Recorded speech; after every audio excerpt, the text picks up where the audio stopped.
الحمد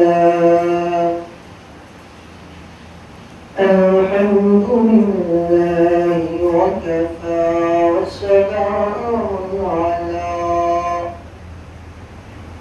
وسلام على عباده الذين اصطفى أما بعد فأعوذ بالله من الشيطان الرجيم بسم الله الرحمن الرحيم نحن نقص عليك أحسن القصص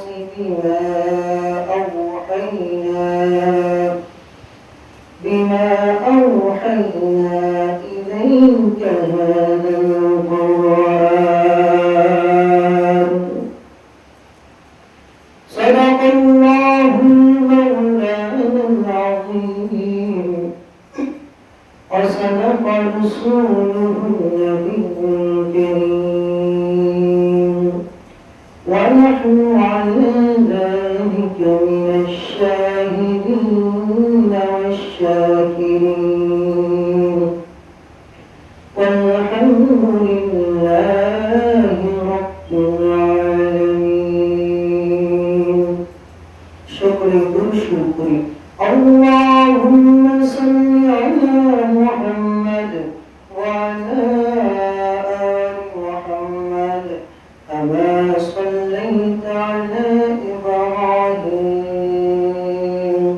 وعلى آل إبراهيم إنك حميد مجيد اللهم بارك على محمد وعلى آل محمد كما باركت على إبراهيم إنك حميد مجيد الحمد لله الله جل شانه দরবারে লাখ কোটি শুকরিয়া যে আল্লাহ জাল্লা শানহু আমাদেরকে দয়া করে ইহসান করে আদর করে ভালোবেসে জুমার নামাজ পড়ার জন্য জামে মসজিদ আসা তৌফিক দিয়েছেন এই জন্য অন্তর খুলে আল্লাহ পাকের শুকর আদায় করে আলহামদুলিল্লাহ। আমরা আলোচনা করছিলাম কোরআন নিয়ে। বলা হয়েছিল আল্লাহ পাক হাইওয়ানকে জানোয়ারকে ইনসান বানানোর জন্য আল্লাহ তাআলা কোরআনে কারীম নাযিল করেছেন। এই কোরআন এরকম এক কিতাব যে কিতাবের মধ্যে আল্লাহ পাক পৃথিবীর শুরু থেকে কিয়ামত পর্যন্ত যা কিছু হবে এমনকি কিয়ামতের পর মৃত্যুর পর কি হবে সবকিছুর বর্ণনা আল্লাহ তাআলা এই কোরআনে করেছেন। কোরআন জানা মানা কোরআনকে বাস্তবায়ন করা নিজের জীবনে এটা অনেক গুরুত্বপূর্ণ বিষয়। সিরাতুন নবী সাল্লাল্লাহু আলাইহি ওয়াসাল্লাম নিয়ে আমরা আলোচনা করছি। এর গুরুত্বপূর্ণ বিষয় হলো কোরআন। তো কোরআন গত 4 সপ্তাহ এক মাস যাবত কোরআন কেন আল্লাহ তাআলা নাযিল করেছেন, কি কারণে করেছেন, এই বিষয়ে আমরা আলোচনা করেছি। তো কোরআন কিরকম কিতাব, আল্লাহ তাআলা কিরকম জাতিকে কিরকম হাইওয়ানকে আল্লাহ তাআলা কোরআন দ্বারা হেদায়েত দিয়েছেন। গত জুমায় একটা ঘটনা বলা হয়েছিল। এই কোরআন সমাজে আজকে মুসলমানদের রিচার্জ নেই, মুসলমানদের ধারণা নাই, মুসলমানদের জ্ঞান নাই, মুসলমানদের সমাজ বুঝ এই কোরআন সম্বন্ধে মুসলমানদের বাচ্চাদের জ্ঞান নাই। মুসলমান যুবকদের জ্ঞান নাই, মুসলমান বয়স্ক বিদ্যালয়ের জ্ঞান নাই। মিথ্যা কথা বলতে গেলে গোটা মুসলিম জাতি আজকে কোরআন থেকে দূরে সরে গিয়েছে। কোরআনের জ্ঞান, কোরআনের সবক, কোরআনের ইয়াদ, কোরআনের হেফজ তাদের ভিতরে নাই। কোরআনকে ছেড়ে দিয়ে মুসলিম জাতি যখন দূরে চলে গিয়েছে, মুসলমান যখন কোরআনকে বুক থেকে ছেড়ে দিয়েছে, তারা নিজেদের জিন্দগি মনচাই জিন্দগি যাপন করা শুরু করেছে, তখন থেকে মুসলমান জাতি ধ্বংসের দিকে, অবনতির দিকে মুসলমান জাতি চলে যাচ্ছে এবং হচ্ছে।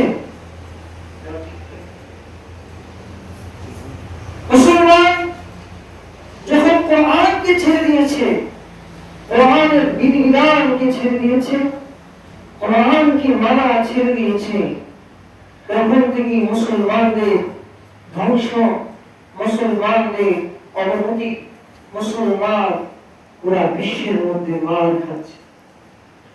আবার যদি মুসলমানের মধ্যে কোরআন আসে, কোরআন মানা, কোরআনের বিধান বাস্তবায়ন করা, যদি মুসলমানের জীবনে এটা চলে আসে, আবারও পৃথিবীর মধ্যে মুসলমান এরকম জাতি হবে যে জাতির পায়ের নিচে সমস্ত কাফেররা চুরমুর করবে। কিন্তু আমরা আমাদের কোরআনকে ছেড়ে দিয়ে ইহুদিদের আখলাক, খ্রিস্টানদের আখলাক, হিন্দুদের আখলাক, অমুসলিমদের আখলাক আজ মুসলমানের মধ্যে, মুসলমানের ঘরে অমুসলিমদের কথা, মুসলমানদের ব্যবসা বাণিজ্যের মধ্যে অমুসলিমদের কথা। এই কোরআন যে আল্লাহ পাক মুসলমানদেরকে দান করেছেন হেদায়েত স্বরূপ, সমস্ত কিছু দান আল্লাহ পাক এই কোরআন কারীমে নাযিল করেছেন। মুসলমান এটা ভুলে গিয়ে আজ পথ হারা হয়ে গিয়েছে। এই জন্য মুসলমান আজকে মায়ের খাচ্ছে। যে আসুন আমরা আমাদের জীবনে কোরআনকে বাস্তবায়ন করি, কোরআনী বিধান, কোরআনী হুকুমত, কোরআনী রাষ্ট্র ব্যবস্থা, কোরআনী সমাজ ব্যবস্থা, কোরআনী মসজিদ ব্যবস্থা, কোরআনী মাদ্রাসা ব্যবস্থা, স্কুল কলেজ ভার্সিটি গুলো সবগুলো কোরআনী শাসনে চলবে, কোরআনী ব্যবস্থায় চলবে। ডক্টরখানা থেকে নিয়ে সব কিছুতে যখন মুসলমানদের কোরআনী শাসন এবং কোরআনী ব্যবস্থা আসবে, আল্লাহ পাক করে ওয়ালা তাহিনু ওয়ালা তাহজানু ওয়া আনতুমুল আ'লাউনা ইন কুনতুম মুমিনিন। তখন তোমাদের হতাশ হতে হবে না, চিন্তিত হতে হবে না। আল্লাহ বলেন তোমরাই বিজয়ী হইবা। বিজয়ী হওয়ার মাধ্যম কি? কোরআন কারীমকে নিজের জীবনে বাস্তবায়ন করে মুমিন যদি তুমি হতে পারো, তাহলে তুমি তোমার জীবনে সফল হইবা। কোরআন কাকে বলে? কোরআনের পরিচয় আমাদের জানা দরকার। কোরআনের পরিচয় আমরা যদি কোরআন কি বলি, কোরআনের পরিচয় কোরআনের ভাষায় দিয়েছেন। কোরআন কাকে বলা হয়? কোরআন ইয়াতুল মাসদার থেকে কোরআন শব্দ এসেছে। কোরআন শব্দের অর্থ হলো পড়া। কোরআন শব্দের অর্থ কি? পড়া। শাব্দিক অর্থ হলো পড়া। যেহেতু মক্কার কাফেররা দেখে যে কোরআন যে পড়ে সে হেদায়েত প্রাপ্ত হয়ে যায়, কোরআনের আয়াত যার কানে যায় সে ইসলামের দিকে ধাবিত হয়। কোরআনের আয়াত যে কাফেরের কানে যায়, এই কাফের মুসলমান হয়ে যায়। এই জন্য মক্কার কাফেররা বলল পড়া পড়া পড়া, আরবি শব্দ সে পড়েছে, পড়া থেকে যেন বিরত থাকে। এই জন্য আল্লাহ পাক এর নামই রেখে দিলেন কোরআন। যে এই কোরআন মানে পড়া। সারাদিন তোমার জিন্দেগিতে কোরআন পাঠ করো, তোমার সমাজে পাঠ করো, তোমার রাষ্ট্রে পাঠ করো, তোমার পরিবার পরিজনে পাঠ করো। যেখানে কোরআন থাকবে, কোরআনী আয়াত থাকবে, এখানে আল্লাহ পাক শান্তি নাযিল করবেন। সুবহানাল্লাহ। পরিভাষায় কোরআন বলা হয় আল কিতাবু মুনাজ্জালুন صلى الله عليه وسلم المكتوب في المصاحف المنقول عنه نقلا متواترا بلا شبهة كل شيء قرآن الكتاب বলা হয় যেটা মুহাম্মদ রাসূলুল্লাহ সাল্লাল্লাহু আলাইহি ওয়াসাল্লামের উপর নাযিল হয়েছে কোন সন্দেহ ছাড়া ধারাবাহিক ভাবে মুতাওয়াতির ভাবে যেটা প্রমাণিত শরীয়তের পুরো ভাষায় কোরআন পড়া হয় الكتاب نزل على رسول الله صلى الله عليه وسلم এরকম কিতাব যেটা মুহাম্মদ রাসূলুল্লাহ সাল্লাল্লাহু আলাইহি ওয়াসাল্লামের উপর নাযিল হয়েছে ফিল মাসাহিল মানকুল আনহু নাকলান মুতাওয়াতিরান যেটা গ্রন্থ আকারে নাযিল হয়েছে যেটা আল্লাহ তাআলা রূহে মাহফুজের মধ্যে লিপিবদ্ধ ছিল ধারাবাহিকভাবে মুহাম্মদ রাসূলুল্লাহ সাল্লাল্লাহু আলাইহি ওয়াসাল্লামের উপর নাযিল হয়েছে এটাকে বলা হয় কোরআন কোরআন শব্দটা কোরআনের 65 জায়গায় আসছে আল্লাহ তাআলা 65 জায়গায় কোরআন শব্দ ব্যবহার করেছেন এবং কোরআনের 65 জায়গায় কোরআন কেন নাযিল করেছেন আর বিভিন্ন প্রেক্ষাপট আল্লাহ তাআলা বলেন যেমন আল্লাহ তাআলা শব্দ কোরআন শব্দ কোরআনের বিভিন্ন নামে আল্লাহ পাক কোরআনকে পবিত্র কোরআন শরীফের মধ্যে কোরআন মাজিদের মধ্যে আল্লাহ তাআলা দিয়েছেন আল্লাহ বলেন القرآن شكرا القرآن شكرا نحن نقص عليك أحسن القصص بما أوحينا إليك هذا القرآن رب العالمين ولنبي القرآن المبدأ أن شمر قطع نازل خرجين وحينا إليك هذا القرآن القرآن المبدأ شمر قطع خلقنا نازل خرجين إلا بالقرآن محمد رسول الله صلى الله عليه وسلم الذي نازل خرجين قرآن الأرض له الكتاب قرآن الأرض له الحمد لله الذي أنزل على عبده الكتاب ولم يجعل له عوجا والله প্রশংসা আলাইকুম আলহামদুলিল্লাহ الذي أنزل على عبده الكتاب কোরআনের প্রশংসা যে আল্লাহ তার বান্দার উপর কিতাব নাযিল করেছেন যে কিতাবের মধ্যে কোনো বখানা রাখে নাই কোনো কথা রাখে নাই কোরআন আল্লাহ তাআলা তার বান্দা মুহাম্মদ রাসূলুল্লাহ সাল্লাল্লাহু আলাইহি ওয়াসাল্লামের উপর নাযিল করেছেন কোরআনের আরেক নাম হলো যিকির আল্লাহ তাআলা বলেন ইন্না নাহনু নাযালনা যিকরা ওয়া ইন্না লাহু লাহাফিজুন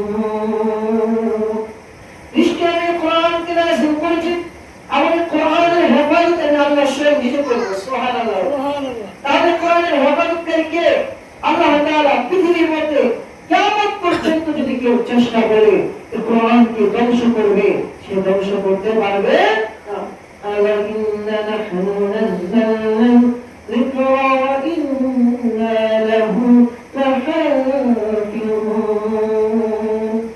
কোরআনের এক নাম ফুরকান আল্লাহ তাআলা বলেন ওয়াল্লাযী নাযালা ফুরকান ফুরকান তো মিথ্যা হক মিথ্যা সত্যের মধ্যে পার্থক্যকারী আল্লাহ ওই আল্লাহ যিনি ফুরকান নাযিল করেছেন সত্য এবং মিথ্যার মধ্যে পার্থক্যকারী নাযিল করেছেন আল্লাহ তাআলা কোরআন নাযিল করেন হকের পর পৃথিবীর মধ্যে আল্লাহ পাকের জমিনে হকের বাণীকে আল্লাহ তাআলা প্রতিষ্ঠিত করে দিয়েছেন বাতিলকে আল্লাহ তাআলা দামিয়ে দিয়েছেন ইন্না হুয়াল্লাযী নাযালা ফুরকান সুবহানাল্লাহ আল্লাহ বলেন ইনশাআল্লাহ যিনি ফুরকান নাযিল করেছেন হক বাতিলের পার্থক্য করেছেন মক্কার কাফেররা 360 দেবতার পূজা করত কাবার মধ্যে রেখে আল্লাহ বলেন ফুরকান যিনি মূর্তি পূজা করা যাবে না মূর্তি সামনে মাথা নত করা যাবে না মাথা নত কার সামনে হবে মাথা নত কার সামনে হবে শুধু আল্লাহর সামনে মুমিনের মাথা নত হবে আল্লাহকে সিজদা দিবে আল্লাহর সামনে দাঁড়াবে বিনয়ের সাথে দাঁড়িয়ে মুমিন বান্দা আল্লাহর সামনে নিজেকে বিনয় দিবে আল্লাহ বলেন ওয়াল্লাযী নাযালা ফুরকান আমি ওই আল্লাহ যিনি তোমাদের উপর কোরআন নাযিল করেছি, কোরআন নাযিল করেছি। কোরআন নাযিল করার পরে তোমাদের কাজ কি? তোমাদের কাজ হবে আল্লাহ ছাড়া কারো কাছে মাথা করবা, কথা বলতে করা যাবে? আমি আল্লাহ ছাড়া তোমরা কারোর সামনে মাথা করবো না। এই জন্য আল্লাহ তোমাদেরকে সিংহের জাতি, বাঘের জাতি বানিয়েছে মুসলমান। তোমরা এরকম এক জাতি যে মুসলমানের জাতি 300 জন নিয়ে 1000কে পরাজয় করে, যে মুসলমান 1000 দিনে 3000কে পরাজয় করে, যে মুসলমান 10,000 দিয়ে 1 লক্ষ কাফেরকে পরাজয় করে, যে মুসলমান 6 জন মুসলমান দিয়ে খালিদ বিন ওয়ালিদ 10,000 কাফেরকে যুদ্ধের ময়দানে পরাজয় করে, তোমরা তো ওই মুসলমান।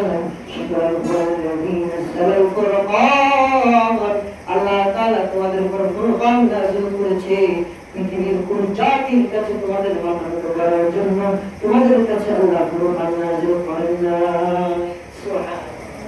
তাহলে কোরআন আল্লাহ আমাদের উপর নাযিল করেছেন তো মাথা নিচু রাখার জন্য না উঁচু করার জন্য? মুসলমানের মাথা নিচু কেন আজকে? মুসলমানের এই অবনতি হওয়ার একমাত্র কারণ হলো এই ফুরকান আল্লাহ তাআলা নাযিল করেছেন। এই ফুরকানকে মুসলমান তার জীবনে, রাষ্ট্রে, সমাজে, ঘরে, পরিবেশে, প্রত্যেক জায়গায় এই ফুরকানকে মুসলমান যখন ছেড়ে দিয়েছে, আল্লাহ পাকের কোরআন বিধানকে, কোরআনের আইনকে যখন তারা বাস্তবায়ন করে নাই, আল্লাহ বলে তোদেরকে আমি লাঞ্ছিত করলাম, তোদেরকে আমি আল্লাহ পাক তোদের মাথাকে উঁচু করার জন্য আমি আল্লাহ কোরআন নাযিল করেছি।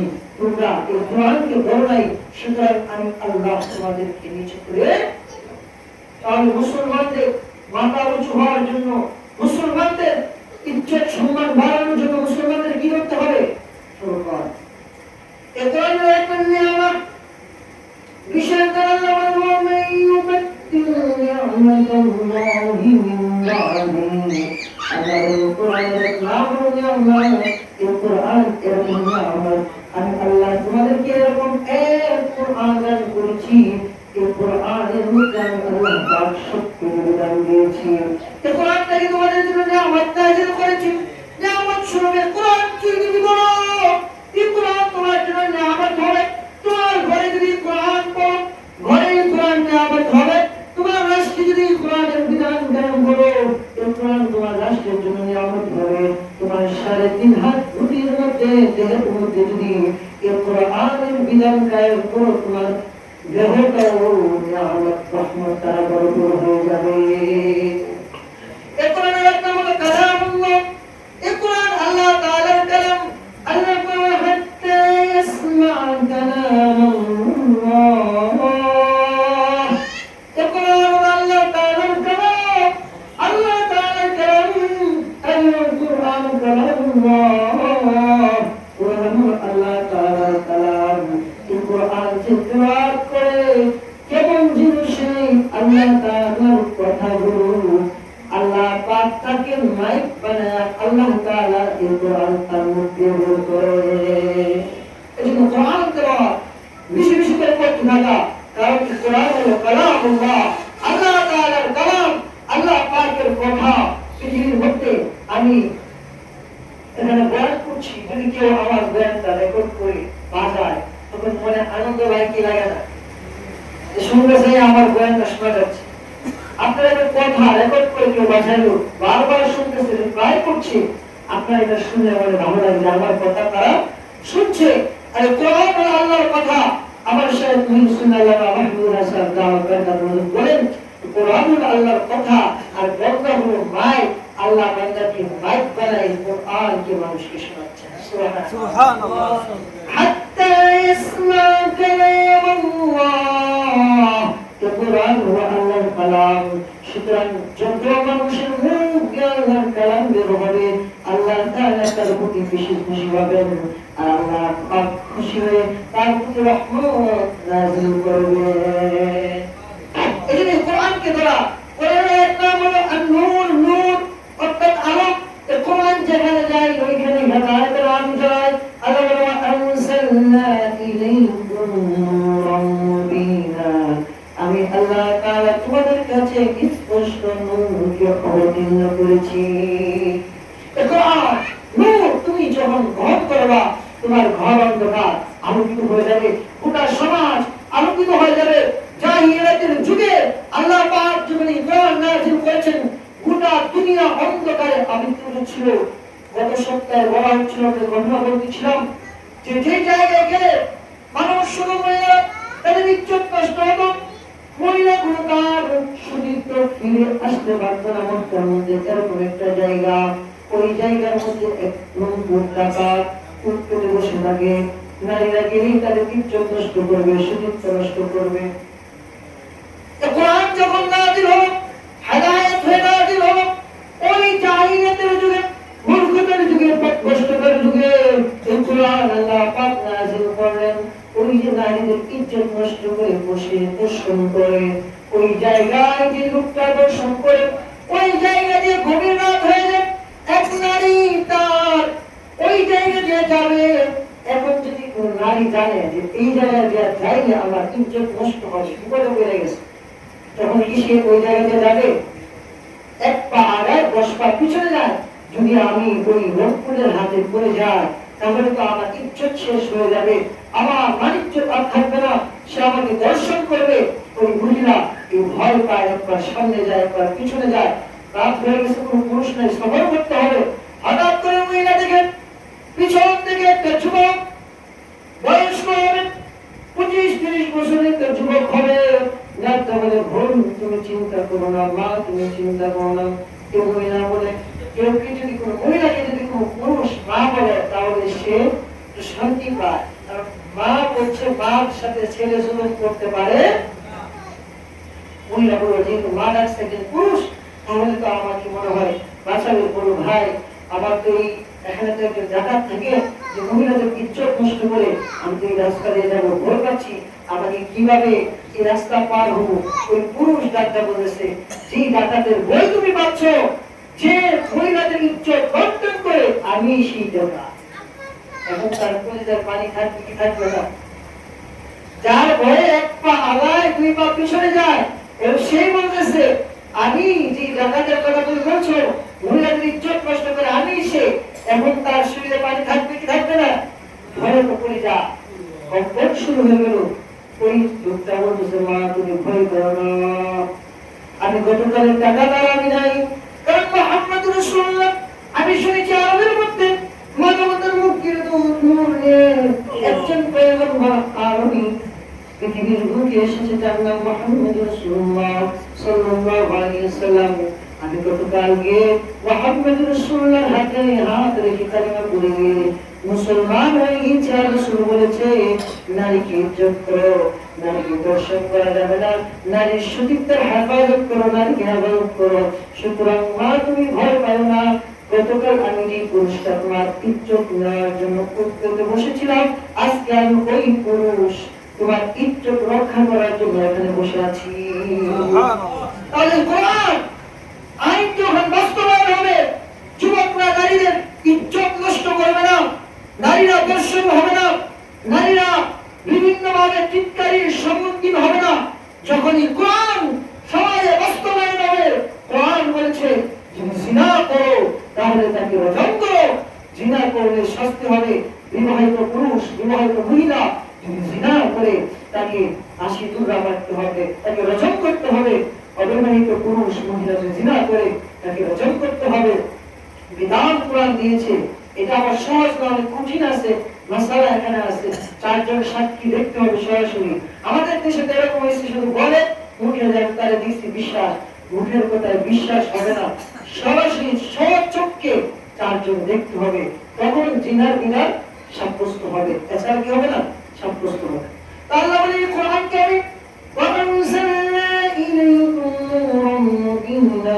আমি আল্লাহ কোরআনকে তোমাদের নূর বানাইলাম। তোমরা যেখানেই থাকো না কেন, যদি তোমাদের জীবনে কোরআনকে বাস্তবায়ন করো, তো কোরআন তোমাদের জন্য নূর হবে, হেদায়েত হবে। কোরআন তোমাদেরকে পথ প্রদর্শন করবে। এই কোরআনের নাম কারীম। আল্লাহ বলেন, ইন্নাহু লাকুরআনুন কারীম ফী কিতাবিন মাকনূন লা ইয়ামাসসুহু ইল্লাল মুতাহহারুন। সুবহানাল্লাহ। আল্লাহ বলেন, ইন্নাহু লাকুরআনুন কারীম, এটা পবিত্র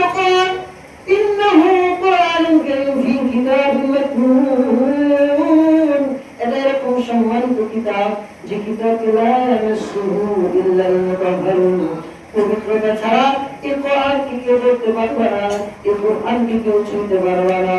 সুতরাং দুনিয়ার মানুষেরা এই কোরআনের সম্মান বুঝো, এই কোরআনের শ্রদ্ধা বুঝো, এই কোরআনকে নিজের জীবনে বাস্তবায়ন করো। কোরআনের একটা বড় হিকমা, আল্লাহ বলেন ওয়ায়ুআল্লিমুহুল কিতাবা ওয়াল হিকমা, আমি আল্লাহ তাআলা তোমাদেরকে হিকমা শিখিয়েছি। এই কোরআনের আরেকটা বড় হুকুম, আল্লাহ বলেন আলা লাহুল হুকমু হুয়া আসরাউল হাসিবিন। এই কোরআনের আরেকটা বড় সিরাত, আল্লাহ বলেন ওয়াহাযা সিরাতুন ওয়াহাযা সিরাতু রাব্বিকা মুস্তাকিমা। এই কোরআনের আরেকটা বড় সংক্ষেপে বলতেছি শুধু ৬৫টা জায়গায় কোরআনের এই কথা আসছে, এগুলো আলোচনা করতে গেলে অনেক সময় লাগবে। এখানে আমি ২৯টা ২০টা কোরআনের নাম এবং কোরআনকে কেন প্রেরণ করেছেন সংক্ষেপে শুরু করতে আল্লাহ বলেন ইন্না হাযা লাহুল কাসাসুল হক। তো কোরআনের এক নাম হলো হক, সত্য। এই কোরআন হক বাতিলের মধ্যে পার্থক্যকারী। এই কোরআনের আরেক নাম হলো তানসীল। আল্লাহ বলেন ইন্নাহু লাতানসীলু রাব্বিল আলামিন। আমি আল্লাহ এই কোরআনকে তোমাদের উপর নাযিল করেছি। আর যদি বলতে যাই অনেক সময় লাগবে, আল্লাহ বলে এই কোরআনকে যদি তোমরা তোমাদের জীবনে বাস্তবায়ন করতে পারো, তানজিল হিসেবে আমি আল্লাহ এই কোরআন তোমাদের উপর নাযিল করেছি। এই কোরআনের বিধান এরকম বিধান, এই কোরআন যখন তোমার জীবনের পারিবারিক রাষ্ট্রে সর্ব জায়গায় যখন এই কোরআন তোমার বাস্তবায়ন হয়ে যাবে, আরে মুসলমান তুমি যখন তোমার সমাজে এই কোরআনটাকে বাস্তবায়ন করতে পারবে, তখন তোমার সমাজটা সোনার সমাজ হয়ে যাবে। যদি তুমি এর থেকে শিক্ষা নিতে চাও, আল্লাহ রাসূলের ৩০ বছরের জিন্দেগি দেখো, ১৩৫০ বছর ৬৭০ বছর পর্যন্ত পৃথিবীর বুকে কোনো পয়গম্বর নেই, পৃথিবীর বুকে কোনো নবী নাই, দাওয়াত নাই, তাবলীগ নাই। মানুষগুলো কথা দিশারা সিনাবে বিচারে মানুষগুলো মৃত্যু। আল্লাহ পাক ওই ৬৭১ বছর পরে পয়গম্বর আরবি মুহাম্মদ রাসূলুল্লাহ সাল্লাল্লাহু আলাইহি ওয়াসাল্লামকে পৃথিবীতে পাঠালেন। কোরআন নাযিল করলেন হিরা পর্বতে। ইকরা পড়েন কোরআনের আয়াত নিয়ে আল্লাহ রাসূল আসলেন। কত জমায় বলা হয়েছিল ৫ আয়াত সূরা আলাকে নাযিল হয়েছে। আল্লাহ তাআলা আয়াতে কারীমা নাযিল করার পরে পয়গম্বর বলে আসলেন, স্ত্রী তাকে তার ভাইয়ের নৌফেলের কাছে নিয়ে গেল। নৌফেল বলল তিনি এরকম মানুষ পয়গম্বর হবেন, আখির জামানার পয়গম্বর হবেন। আল্লাহ রাসূল সাল্লাল্লাহু আলাইহি ওয়াসাল্লাম এই কোরআন সমাজের মধ্যে ২৩ বছরে বাস্তবায়ন করে ওই জিনাখুর, মদখুর, ব্যভিচারী, সুদখুর, ঘুষখুর মানুষগুলোকে সোনার মানুষে পরিণত করেছে। কেরকম মানুষ বানিয়েছেন? যাদের জাহিলিয়াতের যুগে যাদের মদ ছিল পেশা, যাদের নারী ছিল পেশা, যাদের অন্যের সম্পদ মারা ছিল পেশা, এরকম মানুষগুলোকে এরকম সোনার মানুষ বানিয়েছেন। জাহিলিয়াতের যুগ এই কোরআন যখন সর্বপ্রথম নাযিল হলো, আল্লাহ তাআলা কোরআনের বিধান যখন নাযিল করলেন, আল্লাহ রাসূল দাওয়াত দিতে শুরু করলেন। দাওয়াতের কাজ ব্যাপক ভাবে সর্বপ্রথম যুবকদের মধ্যে অল্প বয়সের মধ্যে আলী রাদিয়াল্লাহু তাআলা ইসলাম গ্রহণ করলেন। যুবক বিদ্যাদের মধ্যে আবু বকর সিদ্দিক রাদিয়াল্লাহু তাআলা ইসলাম গ্রহণ করলেন। মহিলাদের মধ্যে আম্মা জান খাদিজা রাদিয়াল্লাহু তাআলা ইসলাম গ্রহণ করলেন। যখন ইসলামের কয়েকজন লোক ইসলাম গ্রহণ করে ইসলামের দিকে দাবিত হলো, আল্লাহ রাসূলের দাওয়াতকে সম্প্রচার করার জন্য দাওয়াতের ময়দানে সাহাবায়ে কেরাম চলে গেছেন। সুবহানাল্লাহ, সুবহানাল্লাহ, সুবহানাল্লাহ বলেন। এরকম কি মহিলা জামাত করে সুমাইয়া রাদিয়াল্লাহু তাআলা দাওয়াতের ময়দানে বের হয়ে গেছেন। বাড়িতে যায় মহিলাদেরকে বোঝায়, ও মহিলারা বলো লা ইলাহা ইল্লাল্লাহ মুহাম্মাদুর রাসূলুল্লাহ। এই কথা যদি তোমরা বলো সকল কাম হয়ে যাইবা। উট লাসা ইয়াগুসা ইয়াগুসা, এরা মাবুদ হতে পারে না। মাবুদকে আল্লাহ, কুল হুয়াল্লাহু আহাদ। ও নারীরা, তোমরা আল্লাহর সামনে নিজের মাথাকে নত করো, আল্লাহ ছাড়া কারো সামনে মাথাকে নত করা যাবে না। নারীগুলো দাওয়াত দিতে লাগলো, পুরুষের মধ্যে আবু বকর দাওয়াত দিতে লাগলো। আবু বকর দাওয়াত, উসমান রাদিয়াল্লাহু তাআলা ইসলাম গ্রহণ করেন। দাওয়াতের ব্যাপক হার যখন মক্কা মদিনা মক্কার মধ্যে প্রচার হয়ে লাগলো। ওই কথা আবু জাহেল, উতবা, শাইবা ওই জালেমদের কানের মধ্যে যখন পৌঁছতে লাগলো, জালেমরা দাওয়াতের কাজ, কোরআনের বিধান বাস্তবায়ন হবে এটাকে থামানোর জন্য তারা চেষ্টা করতে লাগলো। মক্কার কাফেররা ঘোষণা দিল, আবু জাহেল ঘোষণা দিল যে মুহাম্মদের মাথায় না আমি আবু জাহেলের পায়ের নিচে রাখতে পারবে, তাকে একসাথে উঠ দেওয়া হবে। মক্কার গলিতে গলিতে ঘোষণা হয়ে গেল। ওমর ইবনে খাত্তাব এখনো মুসলমান হয় নাই, এই কথা তার কানে যাওয়ার পর তরবারি নিয়ে বের হয়ে গেছে। কেউ মুহাম্মদ রাসূলুল্লাহ আর মুহাম্মদ রাসূলুল্লাহ হত্যা করবে। আবু জাহেল বলছে যে মুহাম্মদ সাল্লাল্লাহু আলাইহি ওয়াসাল্লাম বাবা ছেলেদের মধ্যে ঝগড়া সৃষ্টি করে এই জন্য ওমর তরবারি নিয়ে বের হয়েছে। যখন তরবারি নিয়ে বের হয়েছে অনেক সাহাবীর সাথে দেখা, সাহাবী বলল কোথায় যাও ওমর? বলে মুহাম্মদের তরবারি নিয়ে যেতেছি, মুহাম্মদের কল্লা তরবারি নিয়ে যেতেছি মুহাম্মদের কর্তার জন্য। বলে মুহাম্মদের কর্তার আল্লাহ আগে নিজের করে যাও, তোমার বোন ফাতেমা তো মুসলমান হয়ে গেছে। ওমর বলে ফাতেমার ঘরে ছোট বোনের ঘরে যা দেখে ঘরের মধ্যে কোরআন কারীমের তেলাওয়াত হইতে